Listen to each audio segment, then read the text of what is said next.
സങ്കീർത്തനം 112. യഹോവയെ സ്തുതിപ്പിൻ. യഹോവയെ ഭയപ്പെട്ട് അവന്റെ കൽപ്പനകളിൽ ഏറ്റവും ഇഷ്ടപ്പെടുന്ന മനുഷ്യൻ ഭാഗ്യവാൻ. അവന്റെ സന്തതി ഭൂമിയിൽ ബലപ്പെട്ടിരിക്കും. നേരുള്ളവരുടെ തലമുറ അനുഗ്രഹിക്കപ്പെടും. ഐശ്വര്യവും സമ്പത്തും അവന്റെ വീട്ടിലുണ്ടാകും. അവന്റെ നീതി എന്നേക്കും നിലനിൽക്കുന്നു. നേരുള്ളവർക്ക് ഇരുട്ടിൽ വെളിച്ചമുദിക്കുന്നു.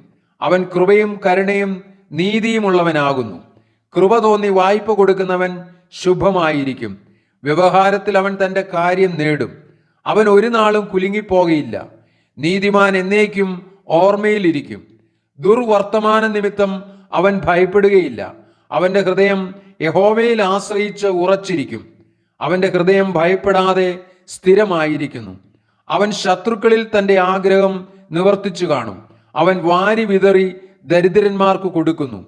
അവന്റെ നീതി എന്നേക്കും നിലനിൽക്കുന്നു. അവന്റെ കൊമ്പ് ബഹുമാനത്തോടെ ഉയർന്നിരിക്കും. ദുഷ്ടൻ അത് കണ്ട് വ്യസനിക്കും. അവൻ പല്ലുകടിച്ച് ഉരുകിപ്പോകും. ദുഷ്ടന്റെ ആശ നശിച്ചു പോകും.